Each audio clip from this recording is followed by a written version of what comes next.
बच्चों, पिछले वीडियो में आपको हेलो एल्केन्स का परिचय, सामान्य परिचय, इंट्रोडक्शन दिया गया था। अब ये जो आज हम वीडियो देखने जा रहे हैं, इसमें आपको हेलो एल्केन्स का वर्गीकरण बताया जाएगा। तो बच्चों, हेलोजन परमाणु से जुड़े कार्बन परमाणु की प्रकृति के आधार पर एल्किल हैलाइडों का वर्गीकरण किया जाता है। तो इसका जो फर्स्ट टाइप है, ये है प्राथमिक 1 डिग्री एल्किल हैलाइड। इसको हम प्राइमरी या 1 डिग्री एल्किल हैलाइड भी कहते हैं। तो इसकी परिभाषा क्या है कि जिन हेलो एल्केनों में हेलोजन परमाणु एक प्राथमिक कार्बन परमाणु से जुड़ा होता है, उन्हें हम प्राथमिक अथवा 1 डिग्री एल्किल हैलाइड कहते हैं। फर्स्ट एग्जाम्पल आप देख सकते हैं क्लोरोमेथीन का। तो अगर जैसे क्लोरोमेथीन आप देख रहे हैं, आपकी जो Cl ग्रुप है, जो ये क्लोरो ग्रुप है हेलोजन, ये डायरेक्टली जिस कार्बन से जुड़ा हुआ है, उसमें आप देख सकते हैं कि उसके साथ 3 हाइड्रोजन है।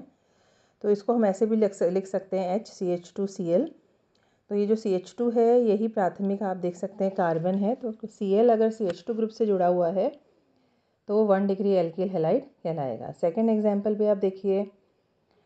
सेकंड एग्जांपल में है आयोडोएथेन, जिसमें आप देख सकते हैं जो आयोडीन है वो डायरेक्टली जिस कार्बन से जुड़ा हुआ है, उस कार्बन के साथ 2 हाइड्रोजन है CH2। तो ये भी यहाँ पर हम देख सकते हैं प्राथमिक कार्बन परमाणु आपको दिखाई दे रहा है, इसीलिए ये भी 1 डिग्री एल्किल हैलाइड है। थर्ड एग्जाम्पल आप देख सकते हैं, जो कि एग्जाम्पल दिया हुआ है 1 ब्रोमो प्रोपेन का। तो यहाँ पर Br जो हेलो समूह है, ये आप देख सकते हैं, ये डायरेक्टली जिस कार्बन से जुड़ा हुआ है वो भी CH2 है, मतलब कि प्राथमिक है, इसीलिए 1 डिग्री प्राथमिक एल्किल हैलाइड है, primary 1 degree alkyl halide. Next हम जाते हैं द्वितीयक या फिर 2 डिग्री एल्किल हैलाइड, जिसे हम सेकेंडरी एल्किल हैलाइड भी कहते हैं। तो बच्चों, जिन हेलो एल्केन्स में हेलोजन परमाणु एक द्वितीय कार्बन से जुड़ा हो, तो उसे हम 2 डिग्री एल्किल हैलाइड कहते हैं। अब देखिए, 2 एग्जाम्पल्स आपको यहाँ पर दिख रहे हैं। जो पहला एग्जाम्पल है वो है 2 क्लोरोप्रोपेन।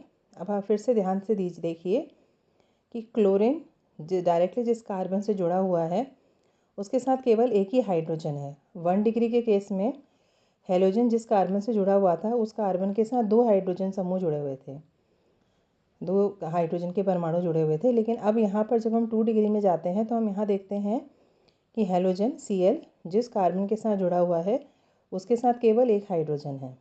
तो ये द्वितीय कार्बन परमाणु है, इसलिए ये 2 डिग्री एल्किल हैलाइड है। सेकेंड एग्जाम्पल में देखिए, ये एग्जाम्पल है 2 ब्रोमोब्यूटेन का। यहाँ भी कार्बन डायरेक्टली जिस हेलो समूह से जुड़ा हुआ है, या फिर हम कह सकते हैं कि ब्रोमीन, यहाँ पर जो हेलोजन आपको दिखाई दे रहा है, ये जिस कार्बन के साथ जुड़ा हुआ है, उस कार्बन के साथ एक हाइड्रोजन है। तो क्योंकि यहाँ पर भी कार्बन के साथ एक ही हाइड्रोजन आपको दिखाई दे रहा है, बाकी दोनों साइड से तो एक तरफ से CH3 CH2 समूह है, तो क्योंकि यहाँ पर भी जो कार्बन है जो कि सीधे सीधे ब्रोमीन के साथ जुड़ा हुआ है, उसके साथ केवल एक हाइड्रोजन है, द्वितीय कार्बन परमाणु ये है, इसलिए ये 2 डिग्री एल्किल हैलाइड है।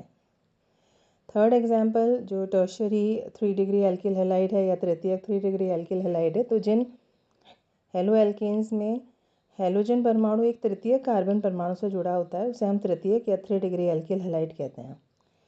2 एग्जाम्पल हैं। फर्स्ट एग्जाम्पल है 2 क्लोरो 2 मेथिल प्रोपेन और सेकेंड एग्जाम्पल है 2 आयोडो 2 मेथिल प्रोपेन। तो फर्स्ट केस में देखिए कि कार्बन या जिस हेलोजन के साथ जुड़ा हुआ है, या Cl आप देख सकते हैं यहाँ पे हेलोजन है, ये कार्बन से जुड़ा हुआ, उस कार्बन के साथ कोई भी हाइड्रोजन समूह नहीं है।